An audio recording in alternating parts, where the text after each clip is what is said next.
పోలీసులు ఇదే చంద్రబాబు నాయుడు గారిని అడుగుతా ఉన్నా. ఇదే గ్రామంలో ఇదే తెలుగుదేశం పార్టీకి సంబంధించిన ఎమ్మెల్యే బంధువులు వీళ్ళంతా బంధువులను తెలిసినా కూడా రెచ్చగొట్టే కార్యక్రమం సాక్షాత్తు ఈ ఎమ్మెల్యే కొడుకు ఇక్కడికి వచ్చి ఈ గ్రామంలో 27 తారీఖు ఆయనే వచ్చి రెచ్చగొట్టే కార్యక్రమం చేసిపోయినా కూడా ఆయన మీద కూడా కేసు ఎందుకు పెట్టడం లేదు అని అడుగుతా ఉన్నా. వాళ్ళందరినీ కూడా తప్పించే కార్యక్రమం చేస్తూ ఉన్నారు. తూతూ మంత్రంగా 2 మీద మాత్రమే కేసు పెట్టారు. కానీ ఈ హత్యను ప్రోత్సహించిన ఎమ్మెల్యేను కానీ ఎమ్మెల్యే కుమారుడు కానీ వారి మీద మాత్రం ఎటువంటి చర్యలు కూడా తీసుకోలేదు. కంప్లైంట్ చేసినా కూడా 27వ తారీఖున 28వ తారీఖున మా ఇళ్ల మీద దాడి జరుగుతూ ఉంది, మాకు పోలీస్ ప్రొటెక్షన్ ఇవ్వండి అని చెప్పి కంప్లైంట్ చేసినా కూడా పోలీసులు ఎందుకు పట్టించుకోలేదు అని చెప్పి చంద్రబాబు నాయుడు గారిని అడుగుతా ఉన్నా, పోలీసులను కూడా అడుగుతా ఉన్నా. ఇదే ఎస్ఐ సుధాకర్ అనేవాడు వీడియో కాల్స్తో ప్రతి ఎంపీటీసీలని కూడా తానే ప్రలోభాలు పెడుతూ తన ఫోన్లో నుంచి వీడియో కాల్స్తో వాళ్ళతో ఫోన్లో మాట్లాడించి తానే క్రియాశీలకంగా ఇదే రామగిరి మండలానికి సంబంధించిన ఎస్ఐ కేసు పెట్టినా కూడా యాక్షన్ తీసుకోకుండా తానే ఇవన్నీ చేస్తూ ఉంటే ఎందుకు ఆ ఎస్ఐ మీద యాక్షన్ తీసుకోవడం లేదు, ఎందుకు ఆ ఎస్ఐ ఫోన్ రికార్డ్స్ను ఎందుకు పరిగణలోకి తీసుకోవడం లేదు అని చెప్పి కూడా గట్టిగా అడుగుతా ఉన్నా.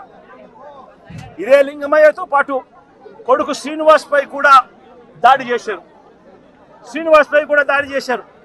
కానీ ఆశ్చర్యం ఏమిటంటే లింగమయ్య కొడుకు నుంచి కాకుండా వాళ్ళు కంప్లైంట్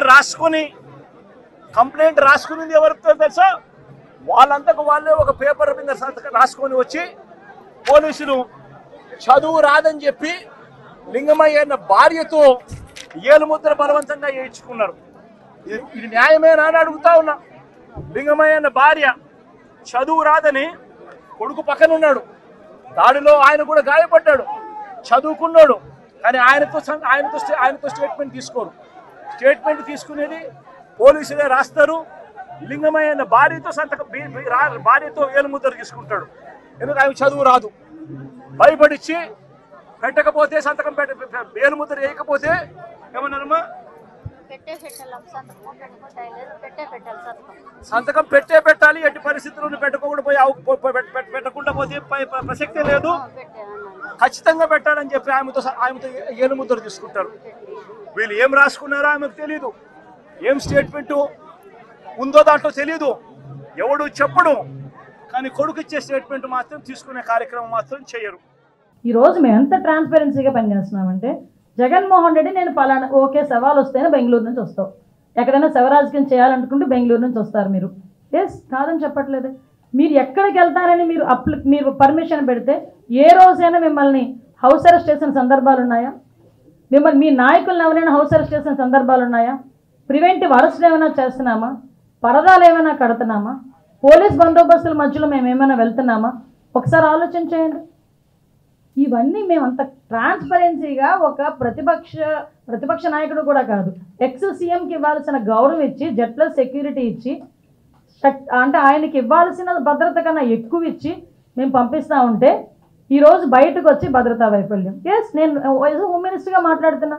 ఒకసారి భద్రతా వైఫల్యం అని మీరు మాట్లాడుతున్నారు, నేను చర్చకు సిద్ధంగా ఉన్నా. ఏ రకంగా భద్రతా వైఫల్యం అయిందో మీరు అక్కడికి వెళ్ళి ఎలా మాట్లాడుతున్నాడంటే జగన్మోహన్ రెడ్డి పోలీసులు బట్టలు ఊడదీస్తాం.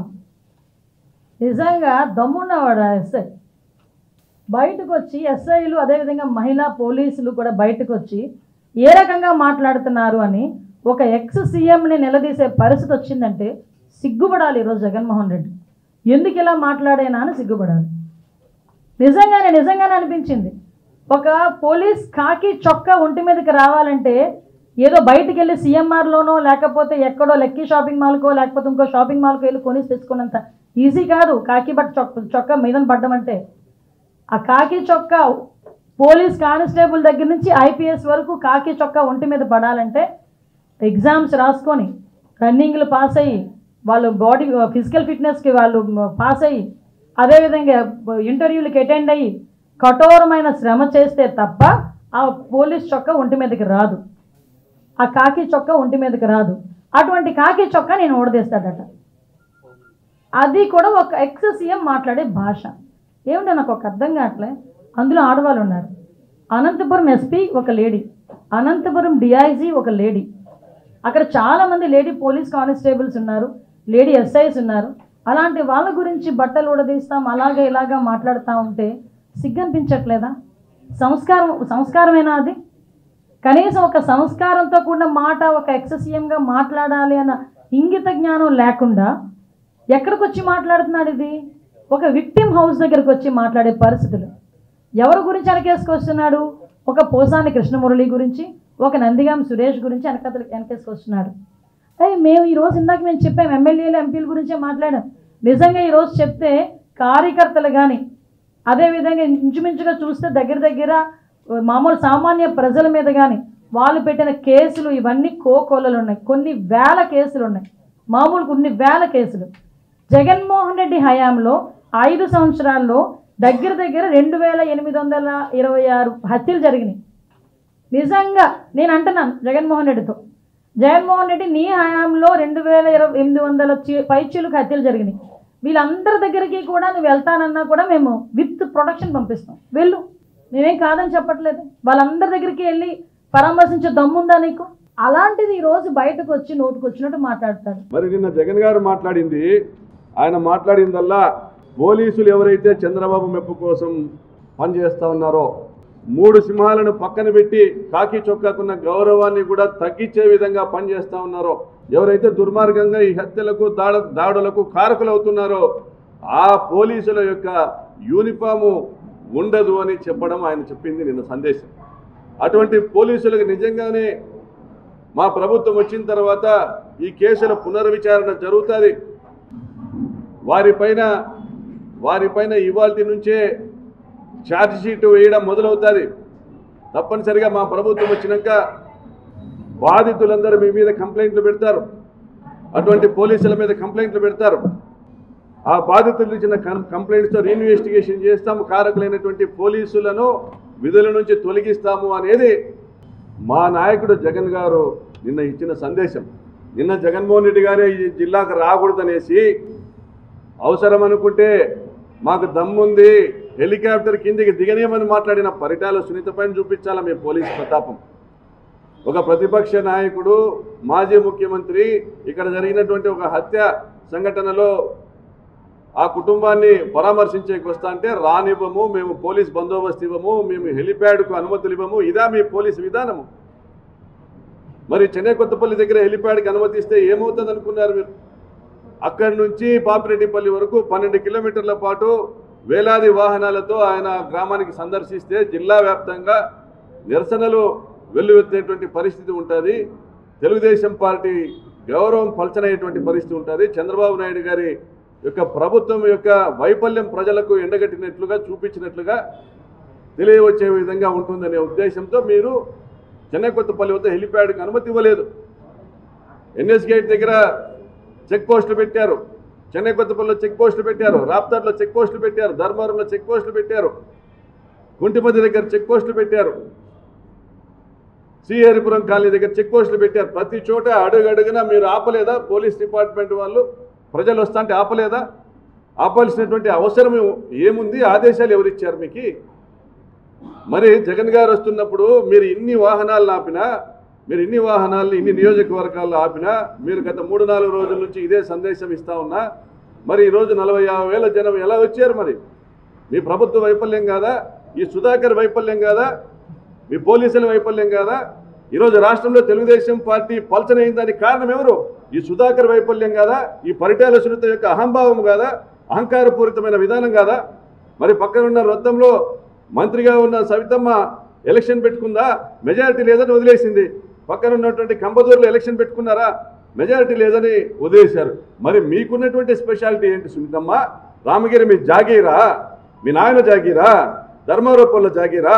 హత్యలు చేసైనా ఆక్రమించుకుందామనేసా ప్రజాస్వామ్యాన్ని? మీ దురాక్రమణ విధానం కాదా ఈరోజు ఒక మనిషి చావుకు కారణం? ఈరోజు తెలుగుదేశం పార్టీ పల్చనయ్యేదానికి కారణం? ఒక మహిళ 4 సార్లు 3 సార్లు ఓడిపోయినాడు ఆయన. ఆ చేతగాని దద్దమ్మ ఈరోజు ఎంపీటీసీ ఎలక్షన్లో సునీతమ్మ అడ్డుకుంటుందంటావు. ఒక ఆడ మనిషి చేతిలో నువ్వు అడ్డుకుంటున్నారంటే నీ పక్కన కూర్చుండే నీ మాజీ ఎమ్మెల్యేలు కూడా నవ్వే పరిస్థితి కూడా ఏర్పడుతుంది. చేతగాని మాజీ ఎమ్మెల్యేలు కూడా ఈరోజు ఎంపీటీసీలను తీసుకొని పోయి వాళ్ళు ప్రమాణ స్వీకారం చేయించుకున్నారు. నువ్వేదో తోపు అని చెప్పుకుంటావు, ఇక్కడ చూస్తే తోపు లేదు, జీరో అయిపోయినావు. నువ్వు మాట్లాడతావా మా గురించి? మళ్ళీ పోలీసుల గురించి. పోలీసులు కూడా ఇప్పుడైనా తెలుసుకొని మాట్లాడాలి. ఎందుకంటే మొన్న జరిగినప్పుడైనా ఎస్పీ మేడం గారికి కూడా నేను చెప్తున్నాం, పదే పదే పోలీసుల్ని టార్గెట్ చేసి మాట్లాడుతున్నారు. అమ్మా ఇప్పుడైనా ఎస్పీ గారు మీరు మాట్లాడండి, మీ వాళ్ళకు కూడా మీరు భరోసా ఇవ్వండి. మీరు ఎందుకు సైలెంట్గా ఉన్నారో నాకు కూడా అర్థం కాలేదు. ఒక మహిళ ఎస్పీ వచ్చిందని ఎంతో గర్వపడినా, ఒక మహిళగా నువ్వు గర్వంగా మమ్మల్ని కూడా తలెత్తుకునేలాగా చెయ్యాలి. మీరు ఒక ప్రెస్ మీట్ పెట్టండి. ఏం జరిగింది ఆ రోజు లింగమయ్య దాంట్లో ఏం జరిగింది, ఇప్పుడు ఏం జరిగింది, ఈరోజు జగన్ రెడ్డి ఏం చెప్పారు, పోలీసులు నిజంగా అడ్డుకున్నారా, ఈ విషయాలన్నీ కూడా చెప్పే బాధ్యత ఇది ఎస్పీ గారి మీద కూడా ఉంది. ఇప్పుడు కూడా మీరు నోరు తెరవకపోతే చాలామంది మీరేం పెద్ద ఆఫీసర్లు పైన వెళ్ళిపోతారు, చిన్న పోలీసులు బలైపోతారు. తల్లి ఇప్పుడైనా మీరు ఒక ప్రెస్ మీట్ పెట్టండి అని ఒక ఎమ్మెల్యేగా మిమ్మల్ని కూడా నేను కోరుకుంటున్నాం. ఎక్కడ చూసినా అడ్డుకుంటున్నారు అంటున్నారు. ఏ సాక్షి టీవీలో వచ్చినా పోలీసులను అడ్డం పెట్టి ఎక్కడ పడితే మా వాళ్ళంతా తండోపతండాలుగా వేలాది మంది వస్తున్నారు, అడ్డుకుంటున్నారు అంటున్నారు. రండయ్యా, ఎక్కడ అడ్డుకున్నారు? ఒక్క ప్లేస్ చూపించండి. మీరే సాక్షి ఛానల్ జిల్లాలో ఉండేటువంటి మండలాలు కోటి ఉంటాయంటే అవన్నీ తెచ్చి గొట్టాలు పెడుతున్నారు. అడ్డుకుంటే మరి ఇంతమంది 3000 మంది ఎట్లొస్తారు? హెలికాప్టర్ దగ్గరికి 3000 మంది పైన ఎట్లొస్తారు అంటున్నా.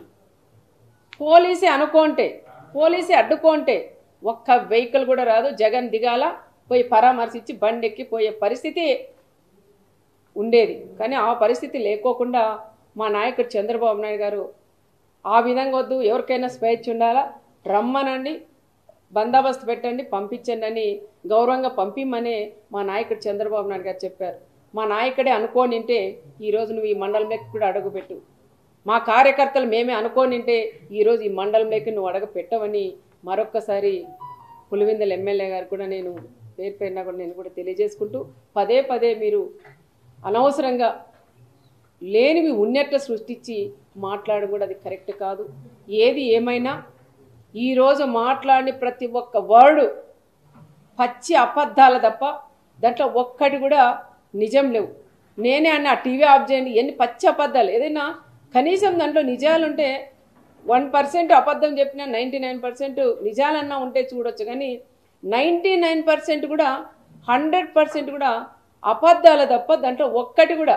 ఒక మాజీ సీఎం అయ్యా నువ్వు పచ్చి అబద్ధాలు మాట్లాడుతుంటే ప్రజలు నవ్వుతున్నారు. ఒక్కసారి మీరు కూడా ఆలోచన చేయాలని, ఏదైనా ఇలాగ వచ్చినప్పుడు మీరు కూడా ఏం మాట్లాడాలి ఏం మాట్లాడకూడదని తెలుసుకొని వస్తే కూడా బాగుంటుందని కూడా చెప్తున్నాం. ఈరోజు వచ్చినది కేవలం పరిటాల కుటుంబం టార్గెట్ చేయడానికి, లింగమయ్య ఫ్యామిలీని పరామర్శించడానికి వచ్చినట్లు వచ్చి ఇంత రాజకీయం చేసి ఈరోజు జగన్ రెడ్డి కూడా వెళ్ళారు.